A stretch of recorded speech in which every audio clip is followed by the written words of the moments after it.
Hola, muy buenas tardes a todos. Pues bienvenidos a la sesión vespertina del Congreso Internacional de la Asociación de Comunicación Política en Málaga. Tenemos un panel difícil por las horas, pero sin embargo va a ser un panel sumamente divertido. Podemos considerarlo como una especie de transición porque se va a hablar mucho de inteligencia artificial, pero también mucho de imagen, así que vamos a tener una tarde que culminará con la visita a la exposición de fotografía de El poder en imagen. Muy bien, pues mi nombre es Francisco Seoane, soy el coordinador académico de la Asociación de Comunicación Política y tengo el placer de presentar el panel académico sobre imagen, política y ficción. Tenemos aquí a los ponentes. Bueno, voy a decir los autores, aunque destacaré quién está aquí para presentar el paper. En primer lugar, hablará Adriana Gordejuela, de la Universidad de Navarra, para presentar ese paper en coautoría con María Fernanda Novoa y Aurken Sierra, This England, análisis de narrativas multimodales y polarización política. En segundo lugar, hablará Williams González en un paper en coautoría con Juan José Igartua, de la Universidad de Salamanca, Ficción audiovisual, creencia en un mundo justo y confianza en la democracia. En tercer lugar, este sí que es difícil, este palabra, de la celebritización de la política al político influencer, de Santiago Castelo, de la consultora Ideograma. Y ya en la recta final escucharemos la intervención de Rubén Cuéllar, también de la Universidad de Salamanca, con un paper titulado Audiencias afectivamente polarizadas, un análisis de España entre 1993-2023, y terminaremos con Alfredo Rojas, de la Universidad Complutense de Madrid, con una ponencia titulada Los usos de imágenes generadas con inteligencia artificial en la política española, entre la creatividad y la manipulación. Bueno, pues nuestros ponentes ya están listos, están cómodamente sentados en una silla Barcelona de Mies van der Rohe, ideal para echar una siesta. Sin embargo, Mies van der Rohe diseñaba unos edificios que no son agradables para echar una siesta, son demasiado transparentes. Así que vamos a quedarnos más con el edificio, que entra mucha luz y no deja dormir, y no con la comodidad de la silla. Bueno, pues en primer lugar damos la bienvenida, así pues, a Adriana Gordejuela, de la Universidad de Navarra. Por favor, Adriana, vente aquí. Adelante. 10 minutitos, por favor. Perfecto, muchas gracias. Buenas tardes. Bien, traigo una investigación que todavía se está llevando a cabo, ¿no? Es un inicio de investigación que llevo a cabo con dos compañeros que no han podido venir, Aurken Sierra y María Fernanda Novoa. Entonces, bueno, en su nombre también quiero hablar. Lo que hemos hecho en esta investigación es analizar la miniserie This England de 2022, que es una serie que supongo que muchos de vosotros conoceréis. Perdón, un pequeño asunto, no sé si las diapositivas las tengo que controlar yo o… Un momento, por favor. La controlas tú, pero un momentín que te van a dar el mando, ¿vale? Vale. Gracias. Es una miniserie, decía, que habla sobre la crisis del Brexit, del COVID, justo en el momento en que también ha tenido lugar el Brexit y Boris Johnson acaba de ganar las elecciones. Entonces, es una serie que narra esa múltiple crisis y además se estrenó días después de que Boris Johnson dejara de estar en el poder. Entonces, lo que planteamos en esta investigación es un análisis multimodal, es decir, que analiza este discurso audiovisual en todos sus niveles de significado, atendiendo no solo a, por ejemplo, los diálogos, sino también al plano auditivo en todos sus sentidos, también al visual. Muchas gracias. Y este es un enfoque, de hecho, que es el resumen ya lo he hecho, perdonad, es un enfoque muy extendido en la actualidad, está muy de moda, y en concreto también se ve en distintos estudios que abordan la política a través de la ficción. En series bien conocidas como puede ser The Newsroom, The Wire, Borgen, con estudios de autores también muy conocidos en esta sala, que podéis ver aquí, e incluso el último, Bagheri and Baghi, analiza también esta misma serie que nosotros analizamos, pero se centra en el personaje de Boris Johnson. Nosotros lo que hemos hecho, aunque sí que abordamos en cierta medida la figura de Johnson, es centrarnos en los rasgos de polarización política contemporánea y los rasgos populistas que pueda presentar la serie. Y junto a esto analizamos también los roles periodísticos, qué papel juegan los periodistas según la serie, ¿no? qué papel desempeñaron en todos esos eventos que tuvieron lugar. Definimos los rasgos de la polarización contemporánea de acuerdo a Berrocal y otros, y Weisbord también, como la personalización de los contenidos que se dirigen al público, la reducción de la complejidad en temas que de entrada son mucho más enjundiosos, y también el sesgo mediático. Estos rasgos los vemos en la serie en la gestión del gobierno de Johnson. También vemos rasgos populistas del tipo, bueno, sobre todo, esa confrontación entre el pueblo puro y la élite corrupta. También para esta dinámica es la que se refleja en la gestión del gobierno de Johnson, y por otra parte también esa dinámica populista se ve en la narrativa antagónica contra unas fuerzas externas que muchas veces no están del todo definidas tampoco, ¿no? Puede haber una especie de enemigo abstracto. De hecho, también hay otros estudios, bueno, yo los conozco porque también vengo de la rama lingüística, en torno a el COVID en sí mismo como enemigo, ¿no? Cuando en el fondo no es, digamos, un ente con una inteligencia y una voluntad que pueda pues tener esa intención, ¿no? En fin, narrativas antagónicas. ¿Y qué metodología es la que hemos seguido? Como decía, el análisis del discurso multimodal, que analiza todos los distintos niveles, incluso uno puede entrar quizás a analizar la interpretación de los actores si es necesario, si se ve que es un elemento fundamental, ¿no? En este caso además es Kenneth Branagh quien interpreta a Boris Johnson, así que pues, también ahí habría bastante que decir, aunque bueno, no lo hemos hecho porque no, pues había que acotar más la investigación. Hay autores muy reconocidos en esta metodología. Kress y Van Leuven fueron unos de los pioneros. Se combinan con las perspectivas semióticas de Halliday y otros. Y además ese enfoque multimodal se sitúa en contextos sociales. Con todo esto nos planteábamos 3 preguntas de investigación. ¿Cuáles son los actores sociales más recurrentes en la representación de la labor de Boris Johnson en la serie, efectivamente, ¿no? ¿Qué rasgos propios de polarización política y populismo se presentan en esta serie, en esta ficción audiovisual? ¿Y cuáles son los eventos noticiosos que esta ficción muestra? ¿Y qué roles periodísticos, sobre todo nos interesa esto, qué roles periodísticos se representan?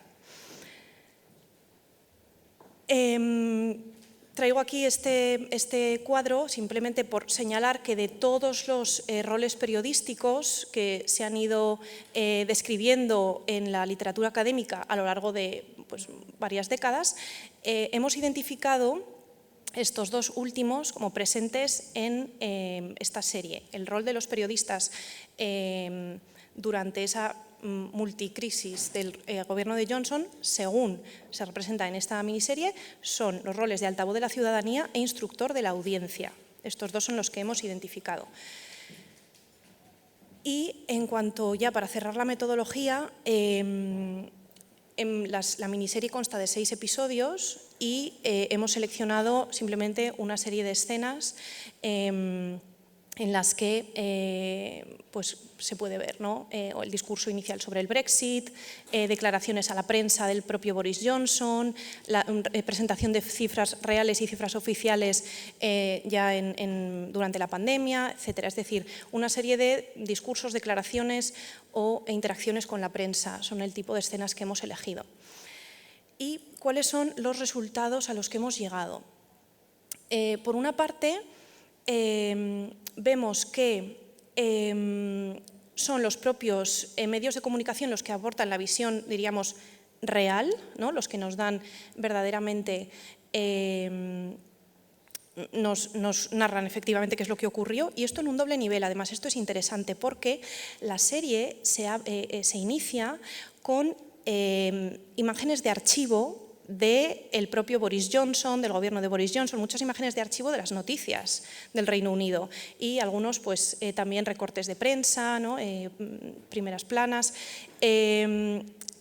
Esto,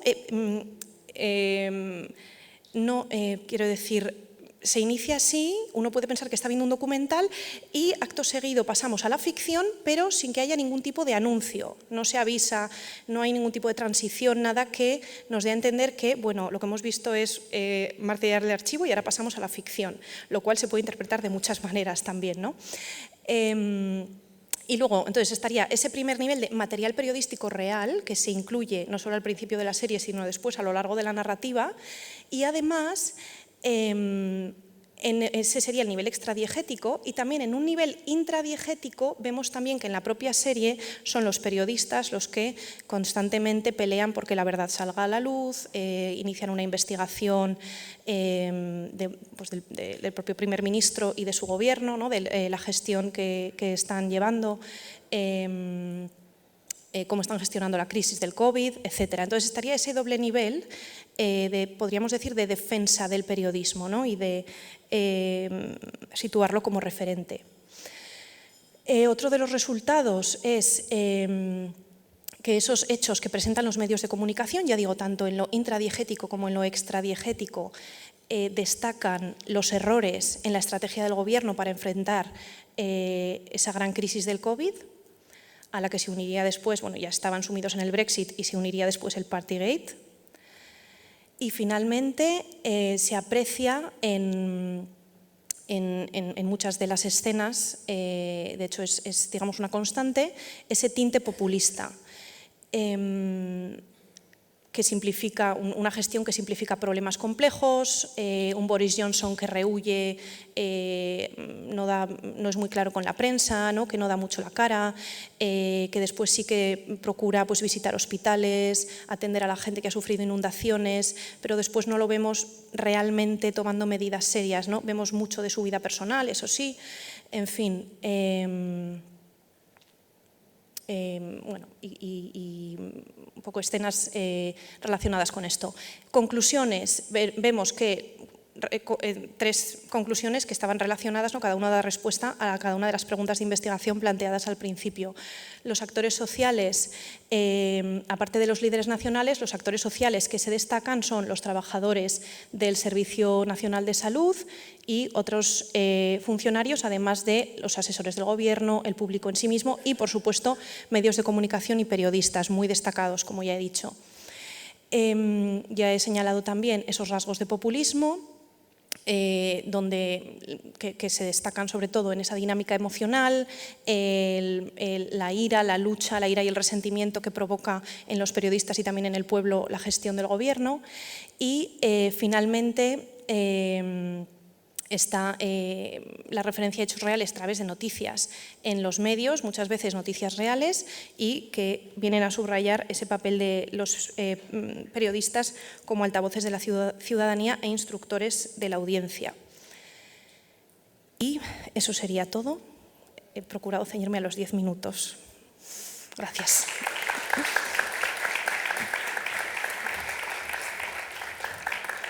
Muchas gracias, Adriana, por ceñirte tan bien al tiempo. Bueno, pues pasamos y seguimos con ficción audiovisual. Precisamente ese es el título, Creencia en un mundo justo y confianza en la democracia, a cargo de Williams González de la Universidad de Salamanca. Cuando quieras.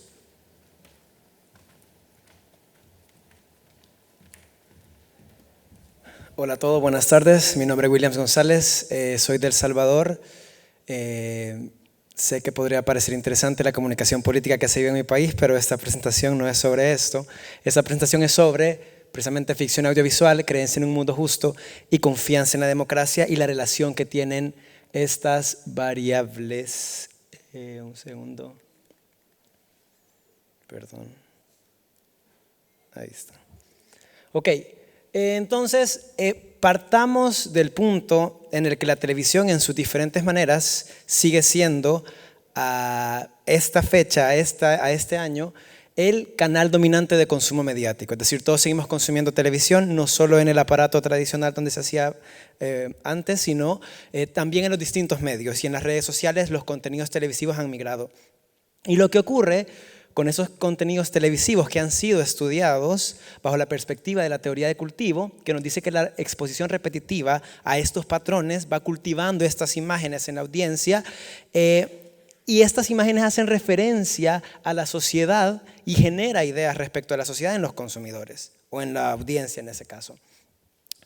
Y el efecto de la ficción audiovisual, ese cultivo, es esa relación entre el sistema de mensajes que a lo largo de los años se ha venido estudiando y que ha mostrado un efecto estadístico pequeño pero significativo, un R de 0.10, que es pequeño pero constante en todos los estudios en los cuales se ha tratado de entender cómo esa teoría de cultivo, cómo ese sistema de mensajes afecta las creencias de la audiencia. Y nosotros estamos mezclando la perspectiva de teoría de cultivo con la de persuasión narrativa, que es este ámbito de estudio sobre la influencia persuasiva de los mensajes, es decir, cómo los mensajes televisivos pueden cambiar también esas creencias, pueden promover cierto tipo de conductas incluso. Y entonces en estos 20 años de estudio se ha encontrado una relación positiva y significativa entre las narrativas y creencias, con un R17, las actitudes, las intenciones y los comportamientos. Lo que decíamos, los mensajes están determinando de alguna manera la forma en la cual la audiencia piensa o incluso vive en algún sentido. Y entonces otro factor importante que nosotros estamos utilizando en esta receta, en este experimento que hemos desarrollado, es el transporte narrativo, que es ese proceso psicológico en el cual el contenido audiovisual nos saca de nuestra realidad. Por un segundo nos olvidamos que somos nosotros y pensamos que somos o estamos viviendo esa realidad televisiva. Hay otra variable que se estudia también, esta es una de las variables más estudiadas en este tipo de experimentos, que es identificación con el personaje. Nosotros nos fuimos por transporte narrativo porque aquí se aborda no solo la parte del personaje, que tanto me identifico con el protagonista de la historia, sino también todo lo relacionado a la música, el ambiente, la producción, etc. Y entonces viene un elemento muy importante de esta investigación, que es la creencia en un mundo justo. Y esta creencia nos dice que las personas que hacen o que las acciones buenas van a recibir premios y que las acciones malas van a recibir castigos. Entonces yo quisiera preguntarles, para que me ayuden y para ir despertando un poco después de la comida, quiero que levanten la mano quienes piensan que los contenidos de consumo de ficción, llámese películas y series, promueven la creencia en un mundo justo. Es decir, el héroe al final gana la pelea y se queda con la chica, y el villano va a recibir un castigo. ¿Quiénes piensan que con los contenidos de ficción audiovisual mayoritariamente promueven la creencia en el mundo justo? Ok, gracias, hay un par de manos levantadas, genial. Dejen las manos ahí. ¿Quiénes de ustedes creen que el mundo es verdaderamente justo? Exacto, gracias. Esa diferencia es importante porque lo que nos está diciendo esa creencia en el mundo justo es: el mundo tiene un sentido y se promueve a través de dos dimensiones: el sentido individual, como nosotros le asignamos a la adversidad ese significado y decir, bueno, yo estoy pasando algo difícil pero va a valer la pena, y también del otro lado, como a nivel colectivo la creencia en un mundo justo nos ayuda a mantener el status quo, porque si todos creemos que el mundo como está organizado funciona, pues vamos a estar interesados en que permanezca de esa manera. E incluso esta creencia se ha validado como una herramienta probada para la socialización legal de los jóvenes. Es decir, los jóvenes que creen en la creencia en el mundo justo, que la comparten, están más dispuestos a aceptar el funcionamiento de las leyes y de los sistemas jurídicos. Y bueno, a nivel de democracia, ¿por qué nos interesaba la confianza en la democracia? Sabemos que se ha deteriorado el nivel de democracia que se está viviendo en el mundo. A niveles alrededor de 1989 se vivía en el mismo nivel de democracia al que se está viendo actualmente, y esto también entendemos que la democracia necesita de ciudadanos que estén dispuestos a participar en todos sus mecanismos y que confíen en ella. Por eso, además de estudiar confianza en la democracia, nosotros estudiamos confianza en las instituciones propias, interés político, participación o aspiraciones a participación política. Y únicamente con confianza en la democracia obtuvimos los resultados significativos que traemos en este momento. Y entonces, ¿qué es lo que hicimos? Nosotros planteamos 2 hipótesis que no les voy a leer, posteriormente les dejaré la presentación si en dado caso las quieran leer, pero las 2 hipótesis, bueno, trabajan con la Casa de Papel, fue nuestro estímulo audiovisual, y trabajan con este modelo en el cual pensamos o planteamos que la representación audiovisual de las instituciones de seguridad, cuando se representan en instituciones de seguridad capaces y eficientes, eso afecta en el desempeño percibido de las instituciones de seguridad a través de 2 moderadores. Por un lado, la creencia en el mundo justo, que es lo que mencionábamos previamente, y por otro lado, el transporte narrativo, que es absorber a las personas y sacarlas de su realidad para meterlas en la realidad televisiva. Entonces, decíamos, el soporte de este modelo es la teoría de cultivo y la persuasión narrativa. Lo que hicimos fue un experimento en el que participaron 260 personas con 130 participaciones válidas, tanto de la USAL en España como de la ESEN, una escuela de economía en El Salvador. Lo importante aquí es que con que fue un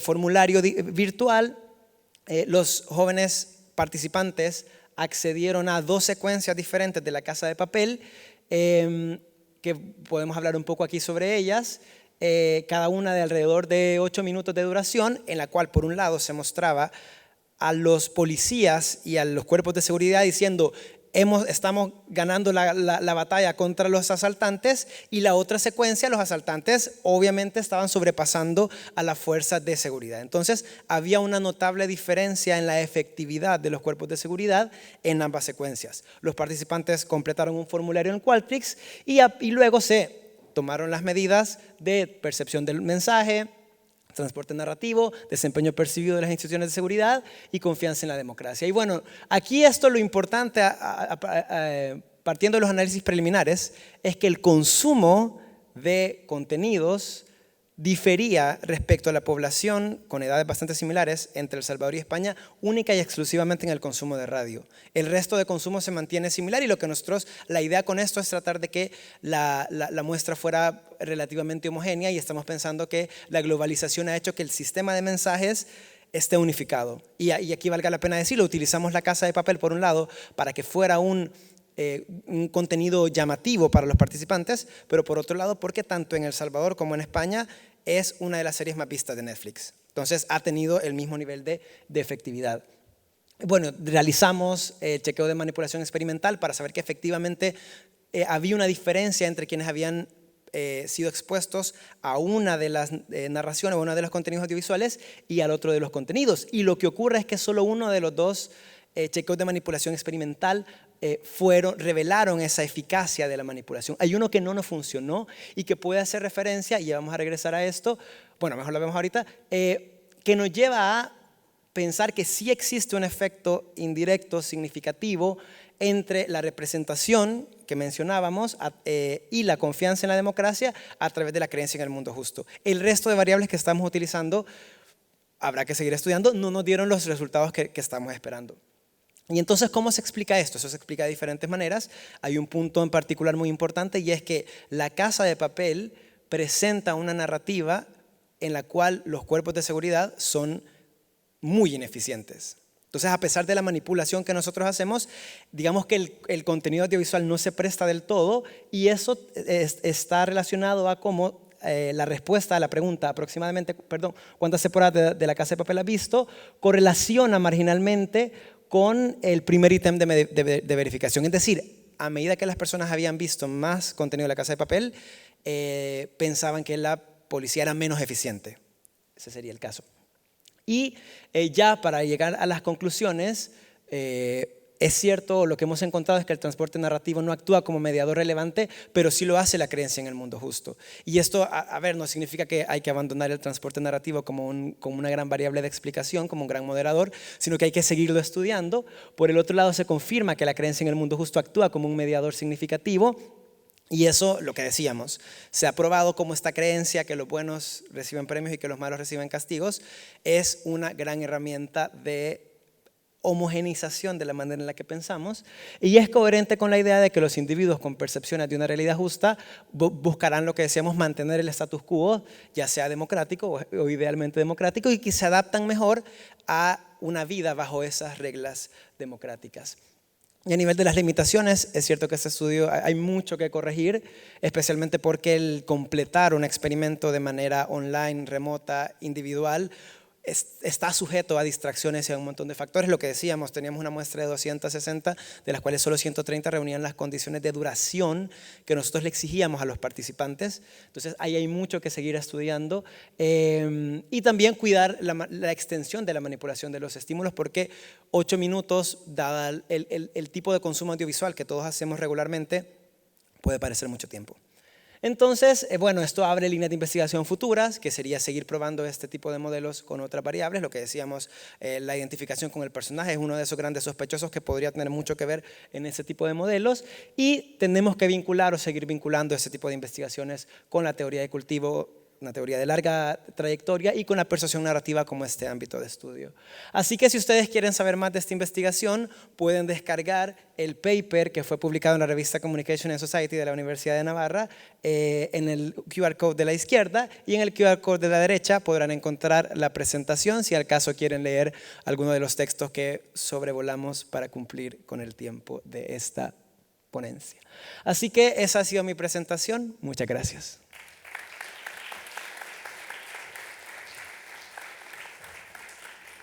Muchas gracias, Williams. Me maravilla esto del código QR para descargarte los papers.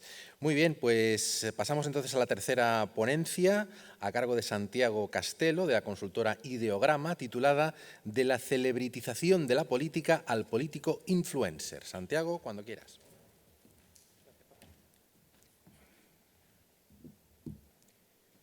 Muy bien, bueno, buenas tardes. Me voy a poner el tiempito para no pasarme y que no sea el argentino que se pase el tiempo. Bueno, les vengo a hablar de esta ponencia que tiene un título complicado, de la celebritización al político influencer. Es en realidad, o forma parte, mejor dicho, de un proyecto editorial que estamos trabajando con la cátedra Ideograma Pompeu Fabra en Comunicación Política y Democracia, que estamos coeditando Reinald Besalú y un servidor, y que tendrá capítulos de Xavier Peitiví, de Marta Rebolledo, de Carlota Moragas, de Antonio Gutiérrez Rubí, y etcétera, etcétera. Es un libro que ojalá podamos presentar el año que viene, o en el otro congreso de ACOP en 2 años, y va sobre influencers y comunicación política en general. Para poner un poquito de marco teórico a la cosa, les traigo aquí algunos de o algo de la literatura especializada en celebritización y en celebrificación de la política. Estamos hablando de un fenómeno que viene creciendo y en el que se está publicando en lo que va de siglo, y que habla de un avance de la celebritización de toda la sociedad, de toda la cultura, y en particular de la celebrificación de la política, entendida como un proceso en el cual la política y la cultura de la fama cada vez, o las fronteras entre uno y otro cada vez son más difusas, o la hibridación entre una cosa y la otra es más notoria, ¿no? Entonces, eso es un poco el contexto, el gran contexto en el que nos ubicamos y en el que vamos a un poco asentar las bases de esta pequeña investigación. Y queremos a esto agregarle un pelín de complejidad, que es la irrupción de las y los influencers. Los influencers, que todos conocemos y seguimos, entendidos como unos personajes de esta celebritización de la sociedad que difieren en buena parte de los celebrities de otrora que conocimos y que también seguimos y adoramos, ¿no? Estos influencers, su origen, el origen de su fama es diferente, no vienen del mundo del espectáculo ni del cine, también sus canales particulares de comunicación son diferentes, la relación con el fandom es también dispar. Entonces son varias las diferencias o al menos las características que nos permiten diferenciar entre un celebrity al uso y un influencer, ¿no? Todo esto hizo que, por ejemplo, muchas investigaciones como Andreu Casero Ripollés o Teresa Silles hablen también de esta emergencia de los influencers como personajes influyentes, como los nuevos líderes de opinión en una reformulación de aquella teoría de Lasserfeld, ¿no? Entonces, con todo esto, nos pareció oportuno actualizar la tipología de actores de la celebrificación de la política. Nos pareció oportuno porque empiezan a aparecer, o ya se estarán imaginando y pensando en algunos actores, influencers que intervienen en la cosa pública, ¿no? Entonces nos pareció oportuno hacer una pequeña revisión y actualizar esta tipología, y eso es lo que les vengo a traer hoy, ¿sí? Van a ver ahora y van a empezar a completarse o a completarse la tabla, 3 columnas, ¿sí? Celebrities, influencers y políticos. Debajo están en buena parte los artículos en los que me basé, en los que asumí también y adquirí algunas de las categorías que ya existían en la literatura. Lo primero, los celebrities comprometidos, ¿sí? ¿Qué son estos celebrities comprometidos? Son los celebrities que están asociados o que se asocian y se posicionan a una causa determinada, a una causa transversal. Y aquí el caso paradigmático y el que más se estudia es el de Bono, de U2. ¿Sí? ¿Se acuerdan de Bono de U2? Que durante muchos años muy comprometido con la lucha contra el hambre y la visibilización de África en su conjunto. Y para actualizar un poco, ponemos a Leonardo DiCaprio, ahí bellísimo, en su compromiso con la causa climática. ¿Sí? Entonces aquí tenemos 2 celebrities comprometidos. Diferentes son los celebrities militantes, ¿sí?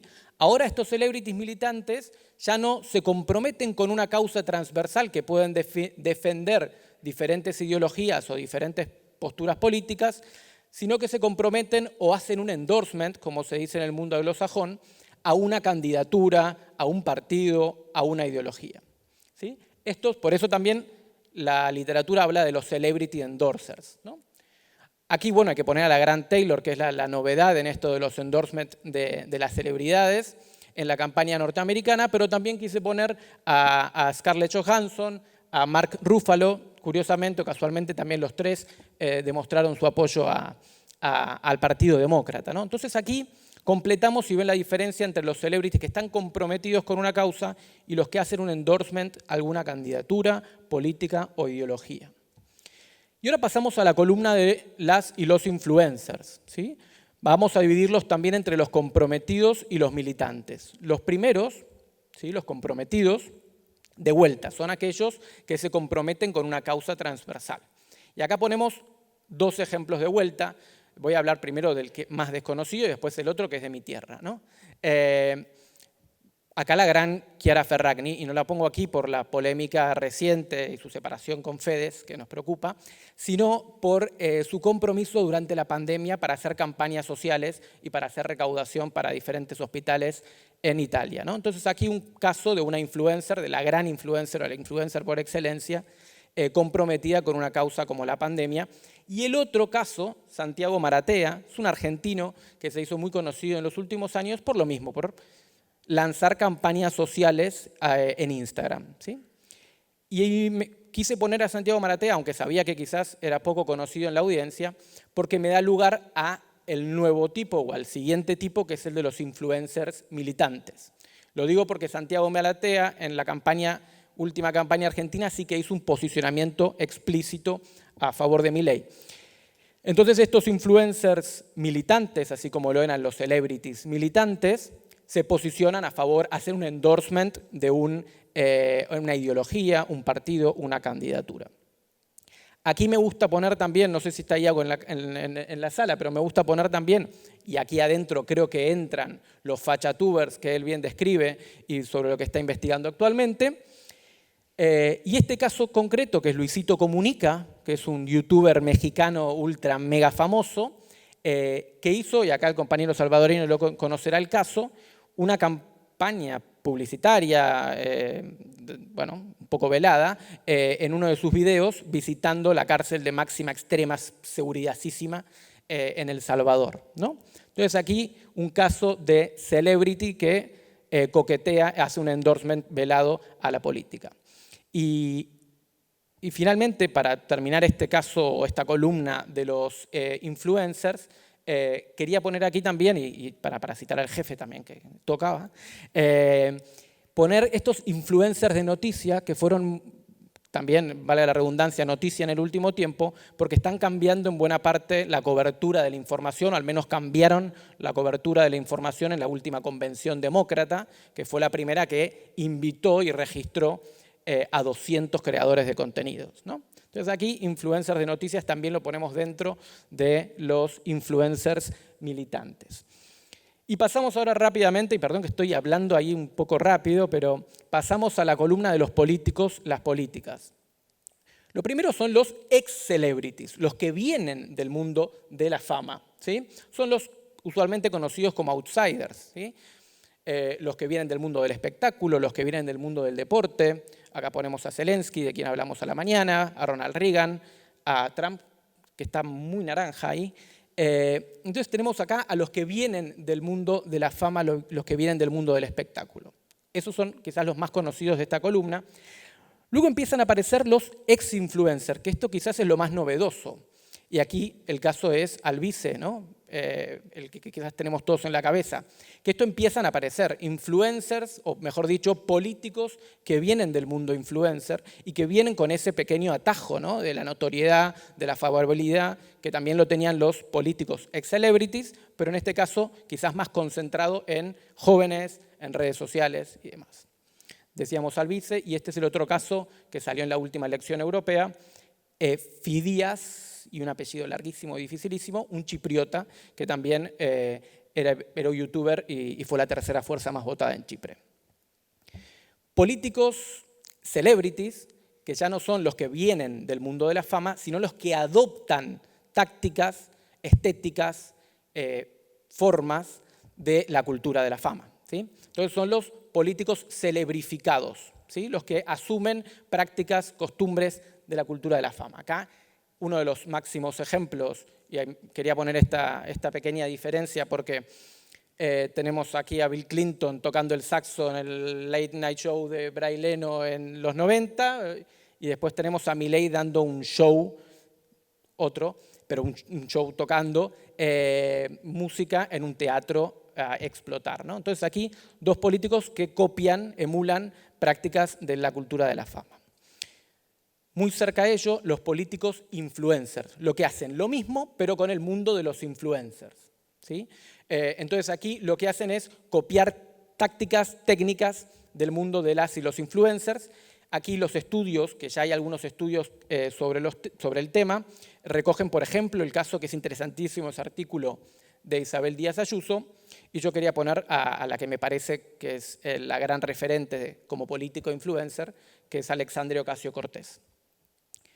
Y finalmente, el último de los tipos de estos actores de la celebritización de la política son los apropiadores. Esto es un nombre un poco raro que le puse, pero son los políticos que se apropian de fama de otros, ¿sí?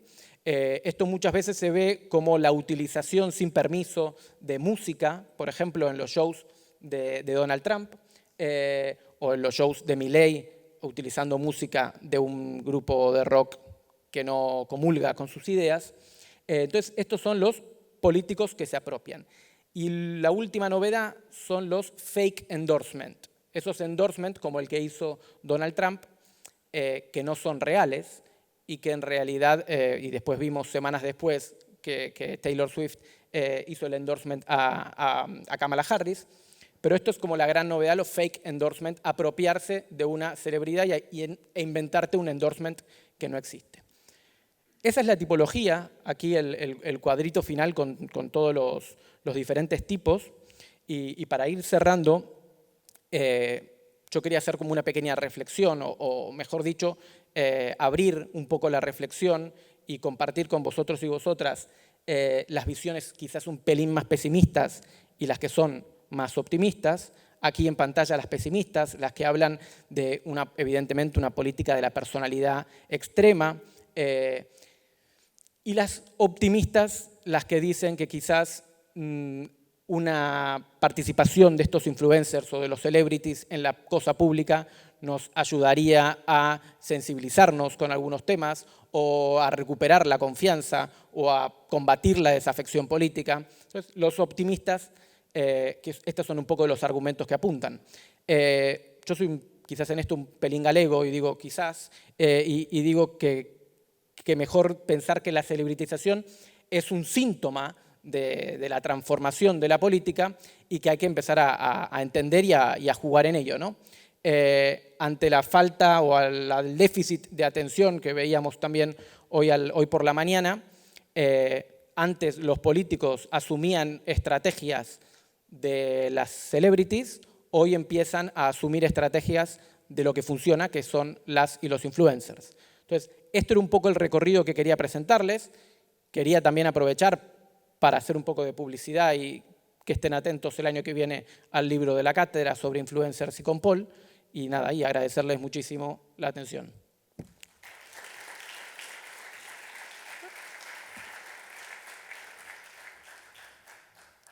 Muchas gracias, Santiago. Bueno, pues seguimos ya entramos ya hemos pasado el ecuador de las presentaciones. Entramos en la cuarta y penúltima presentación a cargo de Rubén Cuéllar, de la Universidad de Salamanca, titulada Audiencias afectivamente polarizadas, un análisis de España entre 1993-2023. Adelante.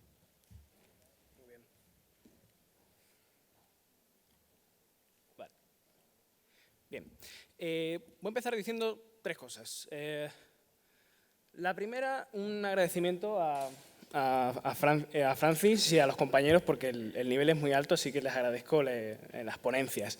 La segunda, como verán, el título pues ha cambiado. Uno cuando presenta esta idea así por febrero, pues bueno, luego resulta que las investigaciones van evolucionando y al final se vuelve todo un poco más complejo, ¿no? Entonces, a falta de rimbombancia de algunos títulos de mis compañeros, con todo el cariño del mundo, pues yo creo que le meto un poco más de rimbombancia, ¿no?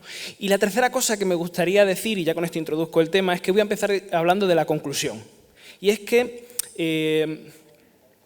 los medios como tal, o lo que viene a decir este artículo, es que los medios no polarizan.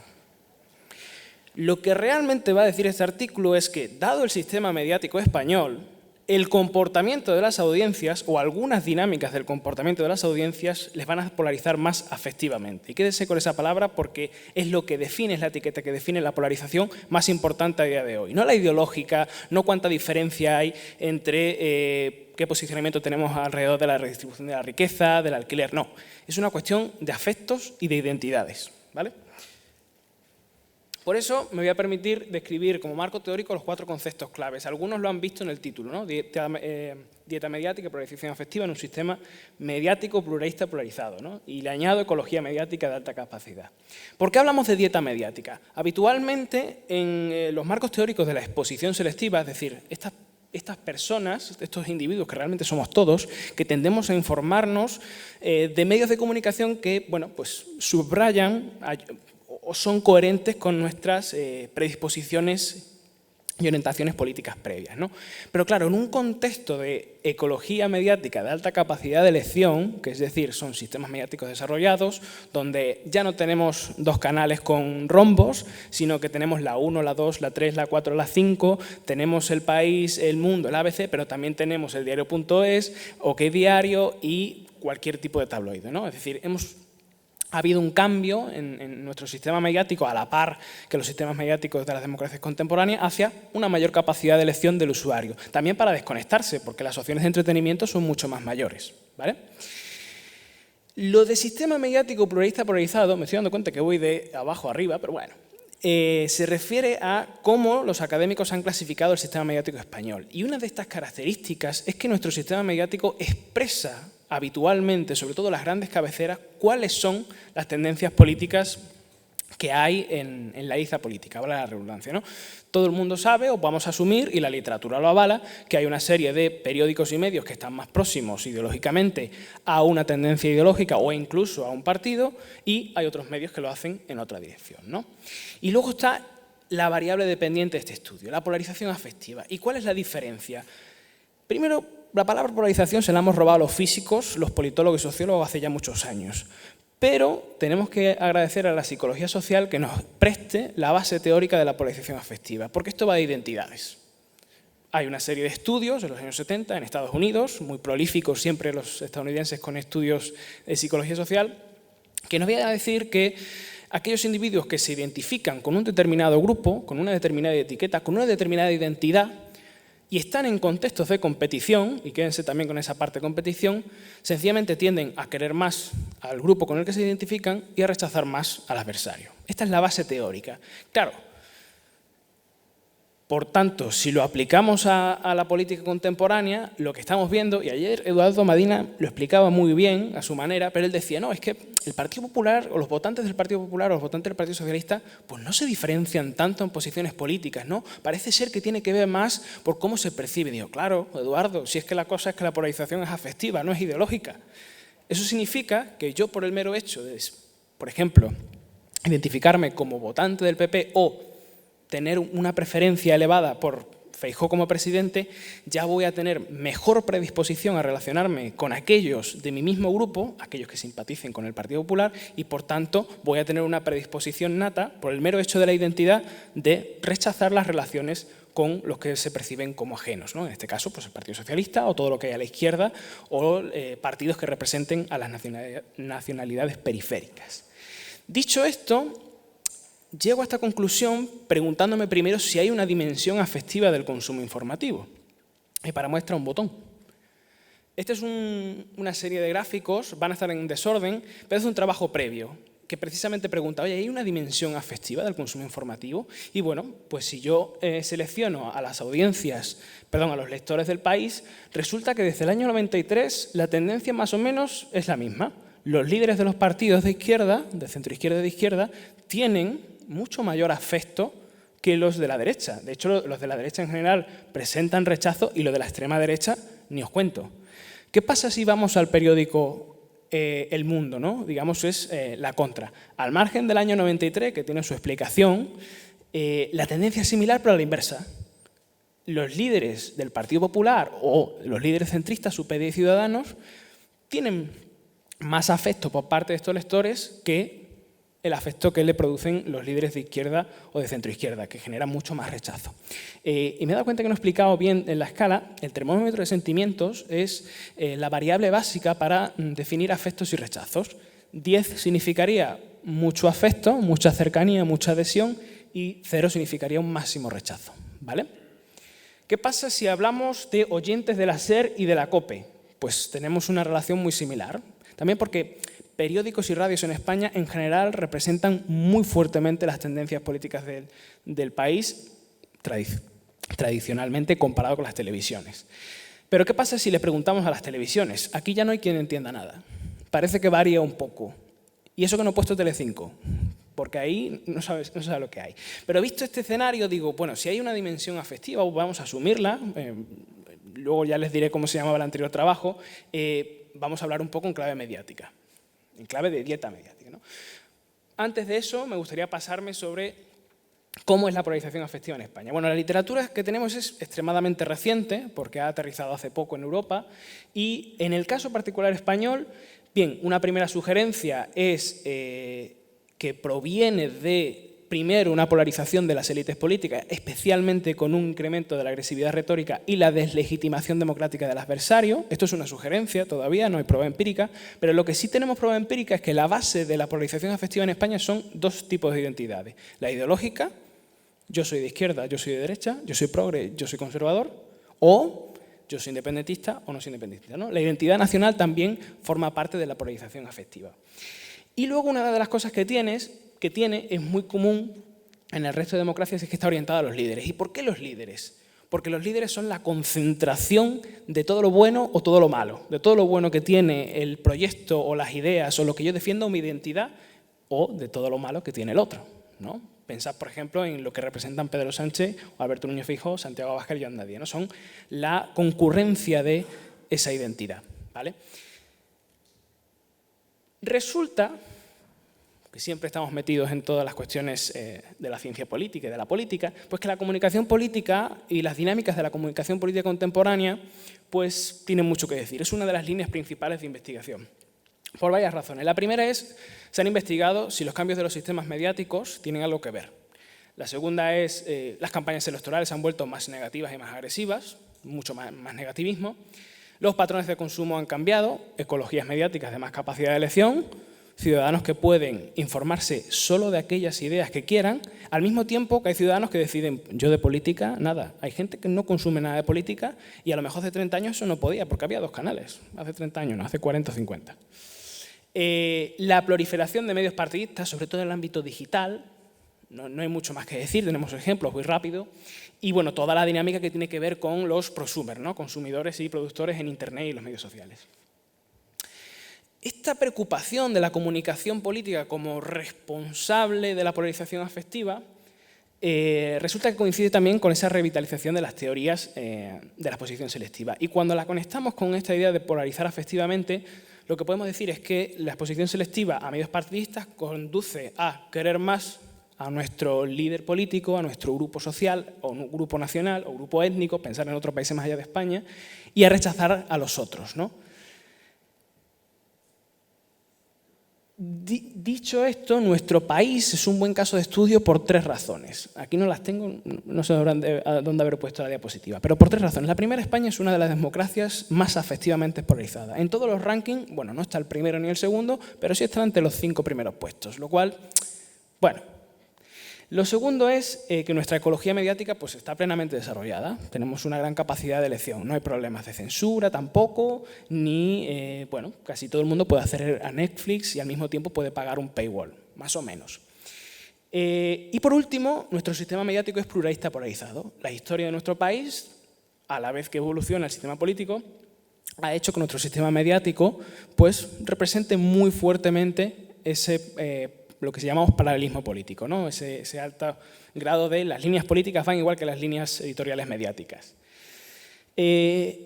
Metiéndome de nuevo en lo que es la dieta mediática, claro, si yo consumo más medios del mismo palo ideológico, o mejor dicho, de la misma identidad o refuerza la misma identidad social que yo tengo, es más probable que evalúe mejor a los míos y odie más al resto. Sin embargo, si yo tengo una dieta mediática heterogénea, equilibrada, medios que están en contra de mi pensamiento combinados con medios que son favores a mis pensamientos, pues es más probable que pueda tener una visión más o menos equilibrada sobre los líderes políticos y los proyectos políticos, ¿no? La dieta mediática lo que analiza es que tiene, digamos, varias dimensiones. Una es la diversidad ideológica, otra es la cantidad, el número de medios que nos consumimos, otra es la frecuencia, la intensidad con la que consumimos, porque claro, no es lo mismo ver la tele 2 veces a la semana que verla todos los días y ver todos los días el telediario. Probablemente intuimos que será distinto, ¿no? Y luego está en cómo se combinan. Este artículo se centra en las 3 primeras dimensiones y paso ya a las hipótesis, que es la que yo llamo primero la hipótesis de la diversidad, que lo que nos viene a decir es que intuitivamente, si una persona consume muchos medios, podría ser que sea más fácil encontrar medios tanto a favor de sus posiciones o de su identidad social como en contra de sus posiciones. Aquellos que tengan una dieta mediática más pobre probablemente pues tengan menos medios y a lo mejor consumen solo los que ellos consideran oportunos más cercanos a ellos, ¿no? Por tanto, primera hipótesis, una dieta mediática con mayor cantidad de medios se relacionará negativamente con una menor polarización o positivamente. La hipótesis de la diversidad. Sencillamente, mayor homogeneidad en términos de ideología o de partidismo, mayor será la polarización afectiva. Por tanto, mayor heterogeneidad, menor polarización afectiva. ¿Sí? Y luego la hipótesis algunos llaman la hipótesis del consumidor intensivo, yo le llamo sencillamente la hipótesis de la frecuencia, ¿no? Aquellos que consumen mucho pueden estar más polarizados por 2 opciones. Una de ellas es porque están más expuestos a un contenido creciente, sensacionalista y polarizante, o sencillamente son personas que buscan constantemente reafirmar esas creencias y actitudes previas, ¿no? No quiero sentir el malestar cognitivo de saber que no tengo la razón o que mi líder se ha equivocado, el líder al que yo profeso más afecto, ¿no?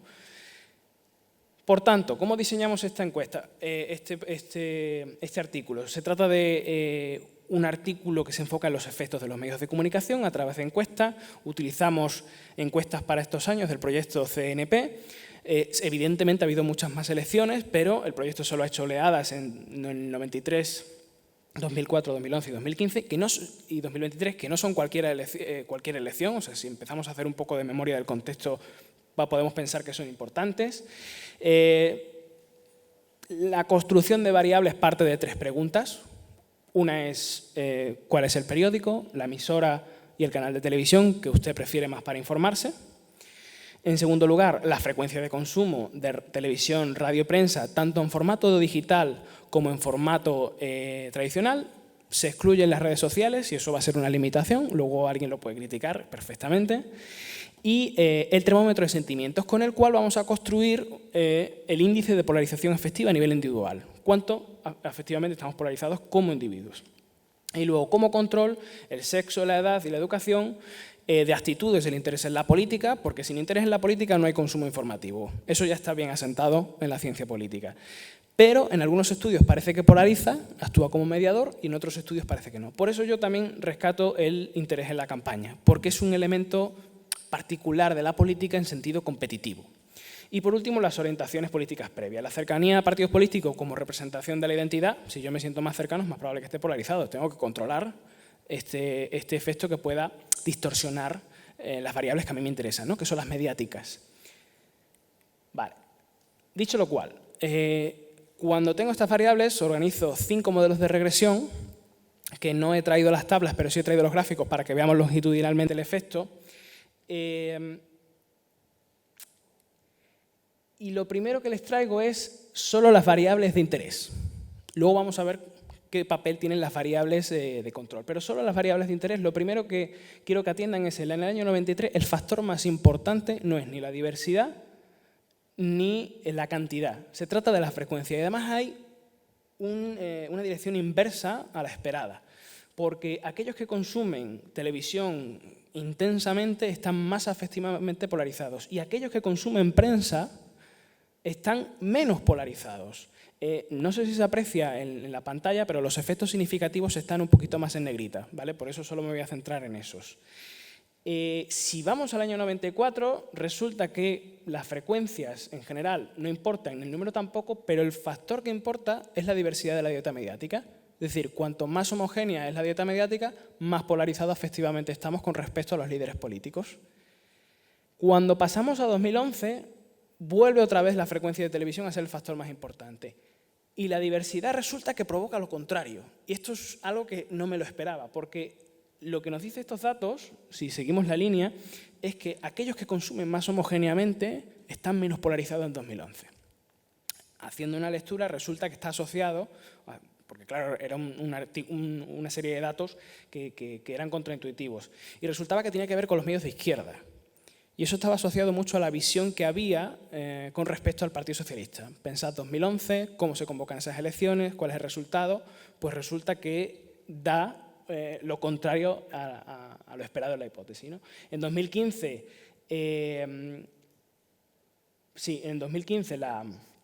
vuelve a ser protagonista la frecuencia de consumo y el número de medios, y es la primera vez, y todo esto siempre va en contra, porque si se dan cuenta, la variable del número de medios siempre está contraria, la dirección contraria a lo esperada. Más consumo de medios, más polarización afectiva, aunque solo es significativa estadísticamente, solo tiene un efecto considerable en 2015. Y en 2023, las elecciones recientes, resulta que aquellos que consumen de nuevo más homogéneamente medios están más polarizados, mientras que las frecuencias pues, no importan tanto, ¿no? Curiosamente, la radio aquí ni pincha ni corta, curiosamente porque también es una de las que más representan esta diversidad ideológica de los medios, ¿no? ¿Qué pasa? Y ahora va a haber un poco de lío cuando metemos las variables de control. Y me centro solo en la variable independiente del número de medios. Bueno, pues cuando metemos las variables de control resulta que hay otras variables que importan más, ¿no? Voy a hacer una lectura rápida, pero, por ejemplo, en el año... Un segundo. El factor interés en la campaña electoral en el año 2015 y 2011, que es la línea verde, resulta que es uno de los más importantes. Aquellos que consumen información política y están interesados en la campaña electoral están más polarizados. Y además lo hacen más que los que tienen un interés general en la política. Y por tanto eso nos habla un poco, si tratamos el interés en la campaña como un proxy de la competitividad en contextos de campaña, que entonces los contextos electorales importan, ¿no? Por otra parte, el valor de la ideología derecha, ideología izquierda. Resulta que aquellos que se ubican a la derecha en 2011 y en 2023 están más polarizados afectivamente. Y aquellos que se ubican a la izquierda en 2011 y en 2015 están menos polarizados afectivamente. En 2023 no hay efecto, ¿no? Que son las elecciones más reciente. Entonces también es una manera de ver, ahora paso a los siguientes gráficos, cómo este modelo funciona en conjunto con otras variables. Por tanto, lo que pide el modelo es tranquilidad. Los medios como tal no polarizan, o en este caso, el comportamiento de las audiencias per se no polariza si no hay una combinación de otros patrones. Me voy a las frecuencias, es un tanto más liosa, pero bueno, el protagonismo es la televisión, que es contraintuitivo porque la televisión, cuando por ejemplo hacemos selección de casos y vemos la ideología, resulta que es la más neutral ideológicamente. Bueno, pues resulta que los consumidores intensivos de televisión son los más afectivamente polarizados y los que consumen más periódicos son los menos afectivamente polarizados en algunas ocasiones, ¿no? Y lo mismo con la diversidad mediática, que como veíamos tenía un efecto contraintuitivo en 2011, pero que en 2004 y en 2023 se cumplen las hipótesis, ¿no? Dicho esto, la hipótesis 1 queda totalmente rechazada. De hecho, va, salvo 2004, a la contra de lo esperado, a pesar de que solo es significativa en 2015. A más cantidad en 2015, más polarizado afectivamente.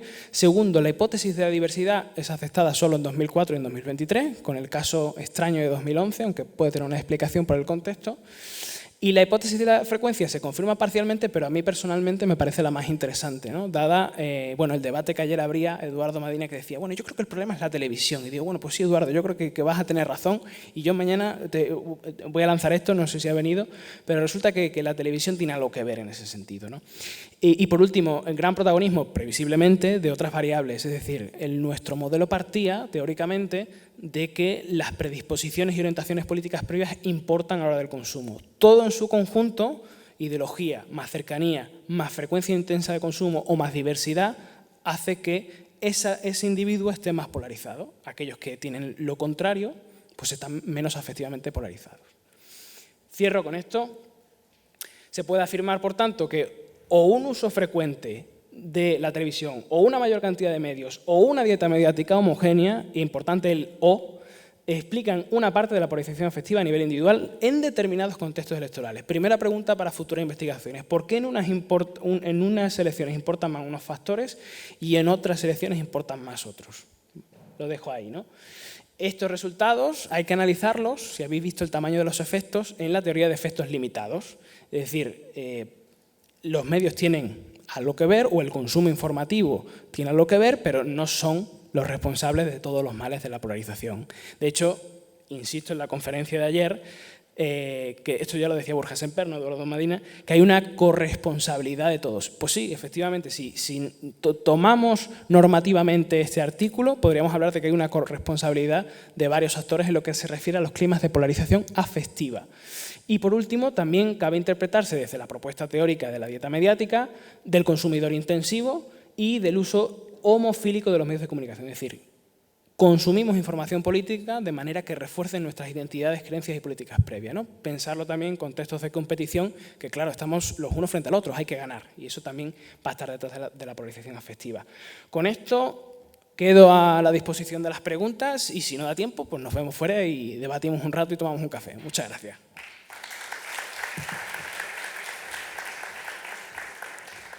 Muchas gracias, Rubén. Te has excedido un poco en el tiempo, pero bueno, como era muy interesante la presentación y además ponías en relación los hallazgos académicos con las intuiciones de los políticos que inauguraron ayer el Congreso, pues ha sido una contribución muy interesante. Bueno, pues terminamos ya con Alfredo Rojas, de la Universidad Complutense de Madrid, con la ponencia titulada Los usos de imágenes generadas con inteligencia artificial en la política española entre la creatividad y la manipulación. Adelante. Muchas gracias. Bueno, esta es una investigación exploratoria. Exploratoria es también la aproximación que hasta ahora se ha hecho de la inteligencia artificial generativa en materia de imágenes en la política española. Mi pretensión aquí es que podamos desproblematizar esta cuestión. Nos hemos pasado prácticamente todo el día hablando de los riesgos, los desafíos, las amenazas que supone la inteligencia artificial en la comunicación política, y eso está bien, debemos estar pendientes de eso, pero no nos puede tampoco paralizar el hecho de que hagamos cosas muy tímidas o prácticamente no hagamos nada en materia de imágenes en la comunicación política, porque estamos más cerca o nos aproximamos mucho al pecado, ¿no? A lo engañoso, a lo falso, a la manipulación. Entonces, me he propuesto aquí hacer un recuento, un registro, una documentación de lo que se ha hecho hasta ahora en materia de imágenes generadas con inteligencia artificial en la política española. Un poco para saber qué se ha hecho, qué podemos hacer y cómo podemos ir clasificando esto, qué patrones de aplicabilidad podemos ir consiguiendo en este terreno. Pues bueno, obviamente la primera cuestión es determinar en qué se han usado esas imágenes, cómo se han usado, analizar esos materiales, esta perspectiva que yo planteo entre la creatividad, que es consustancial a la comunicación política, ¿no? Sin creatividad no podemos hacer buenas campañas electorales, buenas campañas de comunicación gubernamental, necesitamos siempre la creatividad, o la manipulación cuando ya nos acercamos a un contenido que es falso, que es engañoso, que está descontextualizado.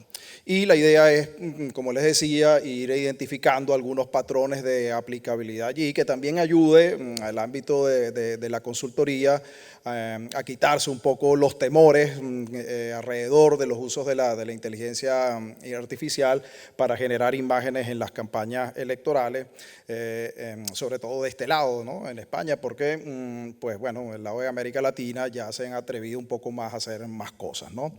Este es el primer cartel. He reunido 19 materiales, quisiera mostrarlos todos, obviamente no podré.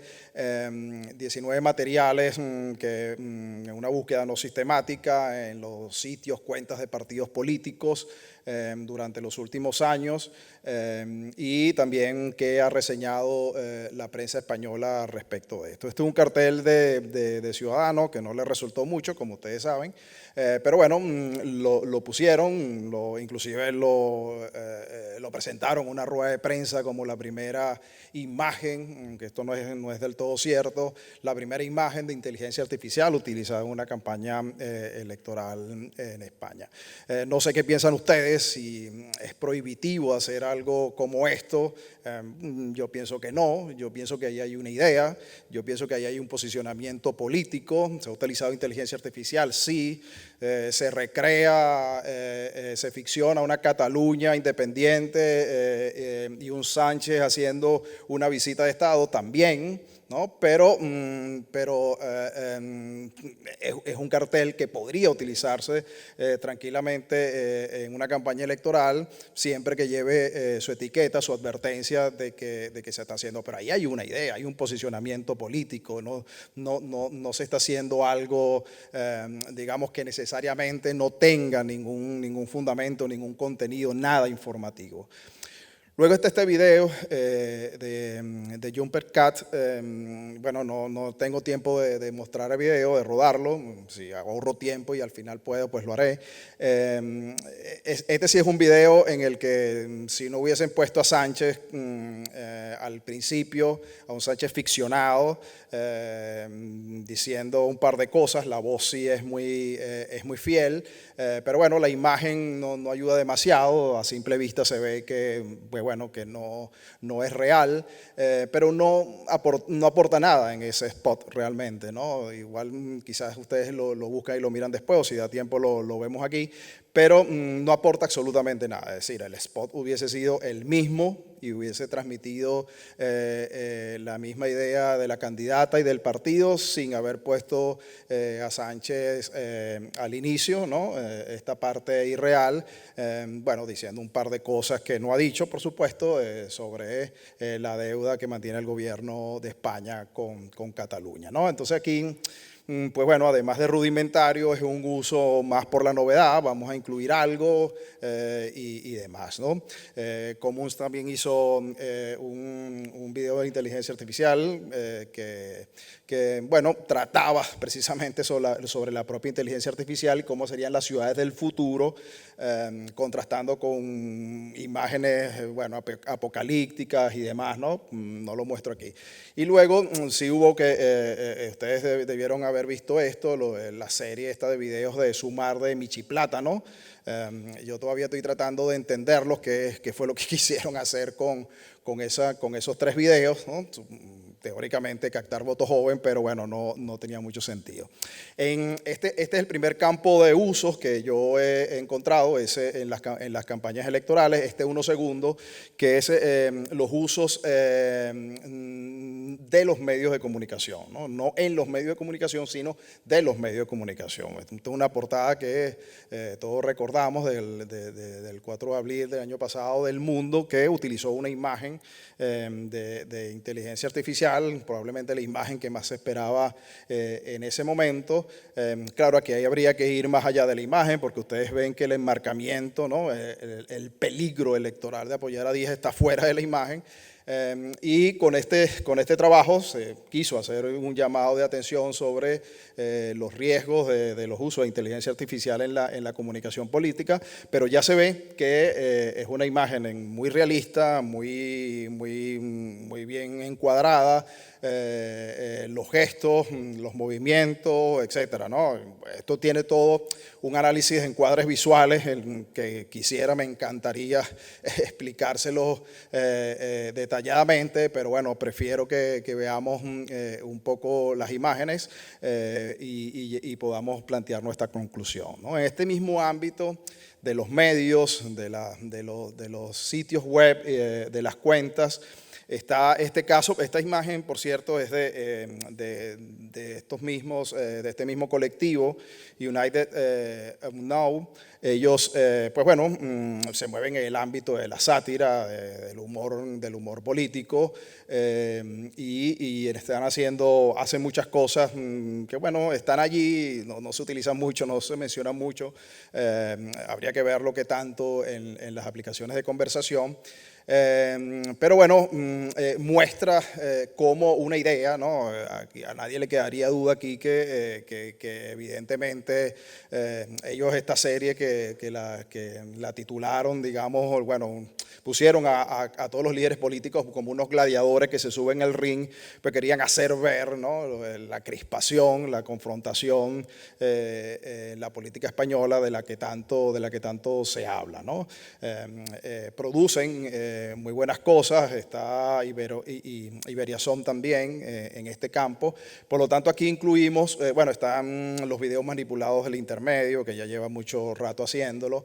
Aquí, en esta parte de los medios, estos usos, pues incluye lo que podría ser un medio, como lo hizo El Mundo, ¿no? En publicar una foto de inteligencia artificial que estaba plenamente identificada como tal, tenía la advertencia, ¿no?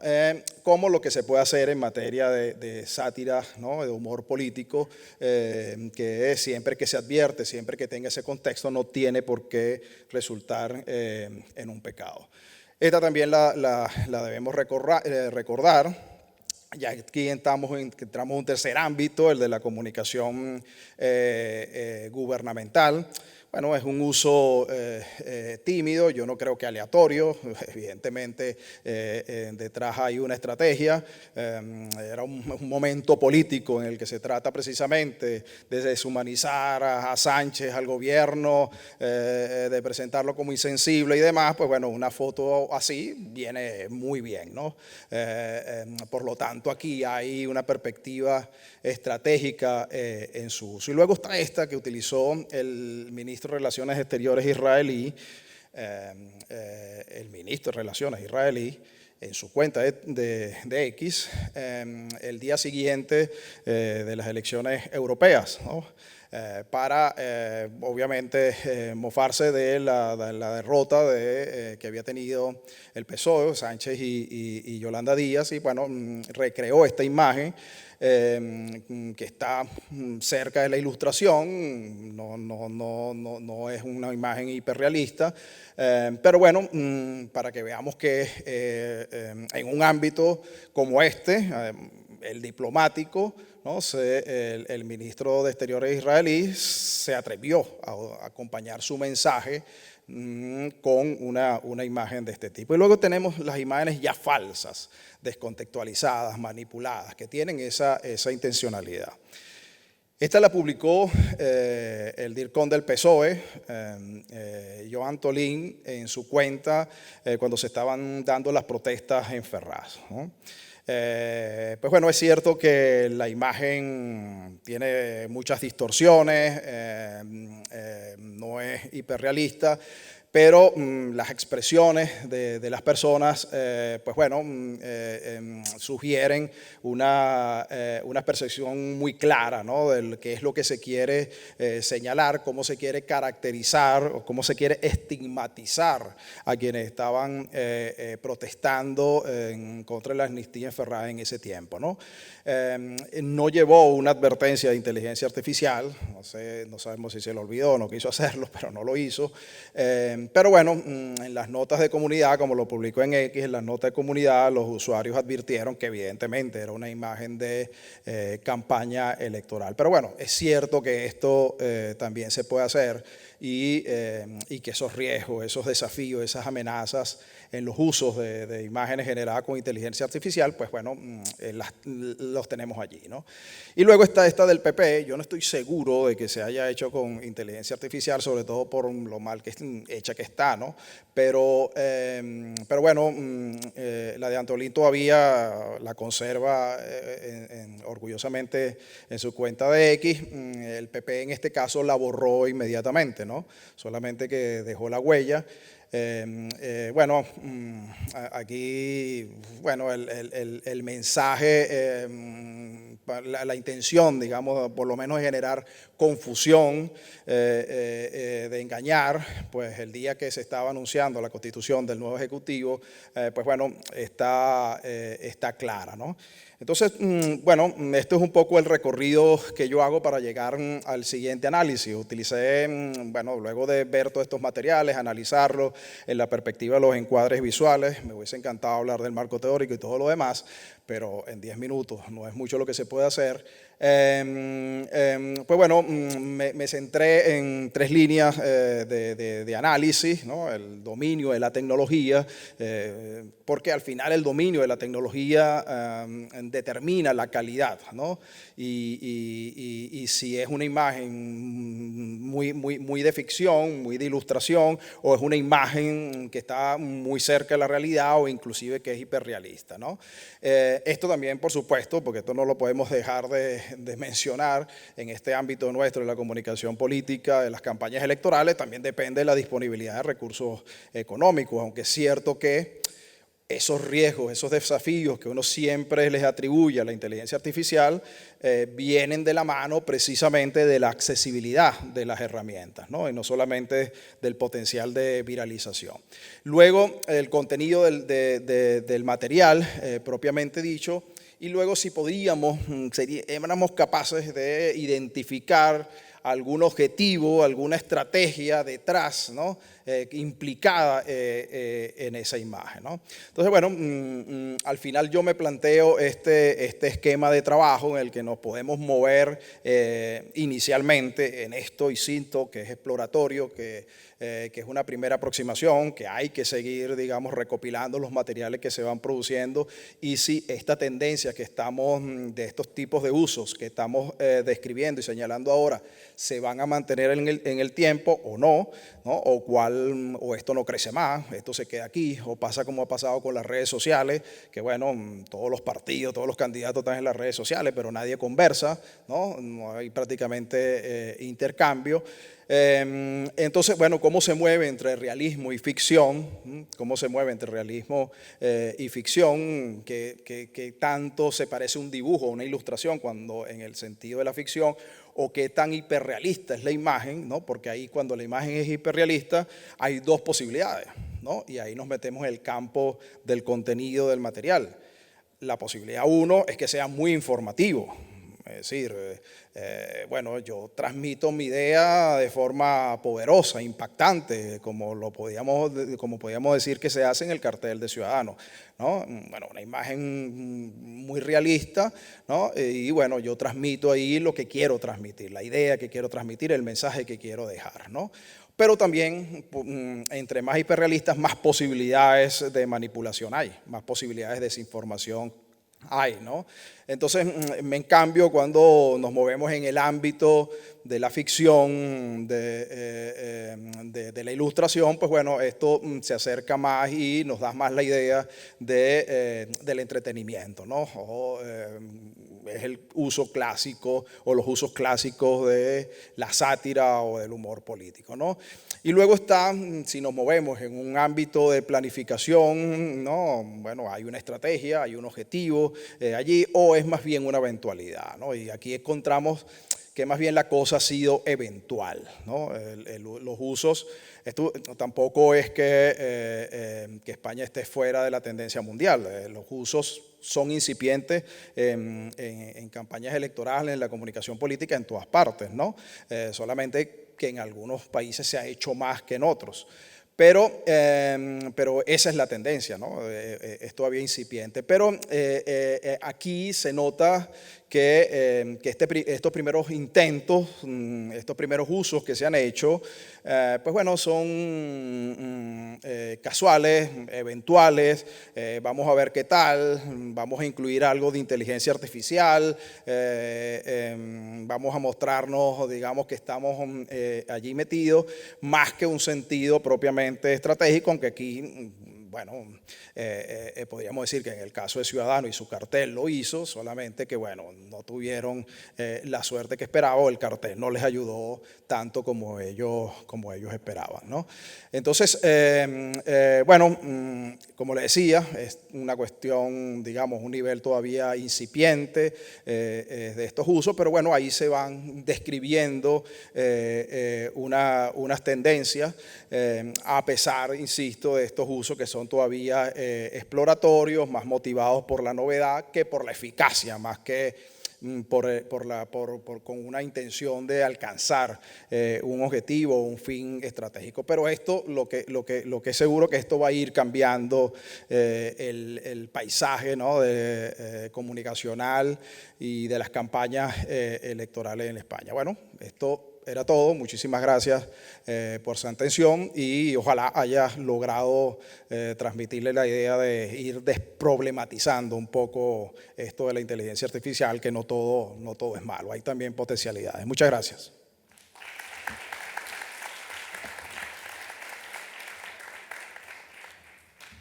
Muy bien, muchas gracias, Alfredo. Pues vamos con un poco de retraso. Así que las preguntas tendrán que ser breves, o sea, un par de preguntitas. Veo un par de manos levantadas, pues vale, adjudicadas.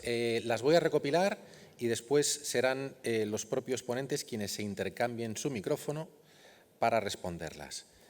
Si hacéis el favor, pues os presentáis. Adelante el chico de la camisa clara y después el chico de la camisa azul.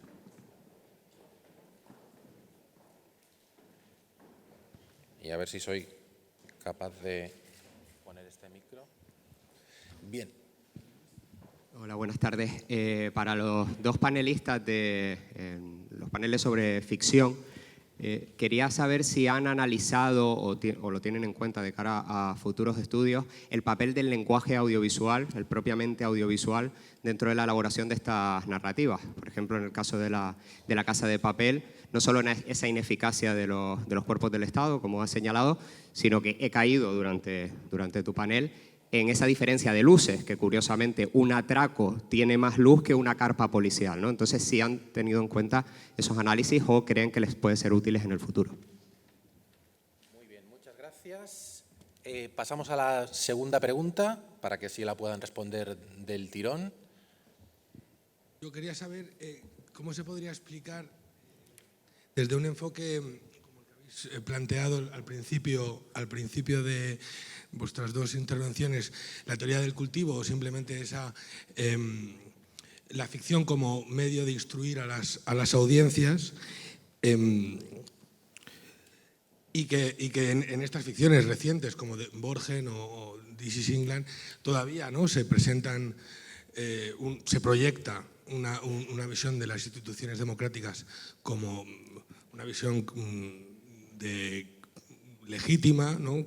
y que la gente cuando lo ve se lo cree por esa teoría del cultivo, al mismo tiempo que estamos en una década donde la confianza de estas instituciones están, sobre todo los políticos y los periodistas, son los puntos más ínfimos de su historia, ¿no? Y relacionándolo con la segunda parte de vuestras ponencias, si esa ficción, o sea, al ver que es solamente en la ficción cuando el espectador o cuando la audiencia se cree la legitimidad de las instituciones, es por eso que ahora se está dando la vuelta a la tortilla y son los políticos los que intentan ficcionar su relato para bueno, llegar a las audiencias, ¿no? Muy bien, muchas gracias. Pues turno ahora para las respuestas. Perfecto, gracias por las preguntas. La primera, sí se analizan, y hay diferentes estudios para analizar cómo la narrativa, lo que decíamos, no solo la historia, no solo el argumento, sino la música, por ejemplo, se estudian el personaje, las características del protagonista y la similitud con el protagonista, se estudia el audiovisual en sí. Y por eso les comentaba que nosotros no quisimos ocupar identificación con el protagonista porque es una variable muy específica, sino que la idea de transporte narrativo es que lo que te transporta al final es todo. Sí tenemos pendiente, digamos, seguir estudiando. Nosotros ahorita, mi tesis doctoral va más sobre migraciones y herramientas de entretenimiento y educación para reducir actitudes antiinmigrantes. Y lo que estamos estudiando ahí sí es puntualmente características del protagonista, pero la idea es seguir haciendo más estudios donde sigamos cambiando distintos elementos de la narrativa para seguir comprobando, en el caso particular de confianza en la democracia, qué es más eficaz para tal vez fortalecer la confianza en la democracia. Y en el caso de actitudes anti-inmigración, ¿cuáles son las herramientas más eficaces para reducir las actitudes anti-inmigración? Y respecto a la segunda pregunta, la tendencia crítica a las instituciones ha crecido y de hecho La Casa de Papel es uno de los grandes referentes o quizás más populares en esa tendencia en la cual se arroja una luz muy crítica a las instituciones. Y aunque, o sea, los héroes de la serie son los ladrones y las instituciones son los villanos, y eso es nuevo, pero se está viendo mucho más en las narrativas porque tratan de ser narrativas contra tendencia o lo que sea, ¿verdad? Entonces, sí vale la pena estudiar porque al final sí está afectando la manera como los ciudadanos se perciben a sí mismos. Nosotros de hecho estudiábamos y nos interesaba esta figura de La Casa de Papel también porque la policía jugaba un papel importante y nosotros entendemos que la policía es la institución más cercana a la vida real de las personas. Y si las personas no confían en las instituciones que tienen más cerca, otro referente sería el alcalde y el ayuntamiento, ¿cómo van a confiar en estos engranajes mucho más grandes del gobierno central? Entonces es una pregunta muy válida y que hay que seguir estudiando. Gracias. Yo solo quería hacer un apunte para la primera pregunta porque la segunda yo creo que no tengo mucho más que añadir, más que nada porque tampoco he investigado tanto para responder a esto, ¿no? Pero en cuanto al lenguaje audiovisual, sí, yo te diría, nosotros todavía no hemos entrado en ese análisis tan fino en esta serie, pero desde luego, o sea, yo creo que no es solo importante analizar qué te están contando, sino el cómo. ¿No? Y la poética audiovisual y lo que decías, luz, sombra, qué tipo de escenas se plantean, qué tipo de planos incluso, ¿no? Si tienes todo el tiempo primeros planos de Boris Johnson, dices, bueno, esto, y además se repite mucho, pues hay que ver qué hay detrás, ¿no? Entonces sí, yo creo que eso hay que tenerlo muy en cuenta, sí.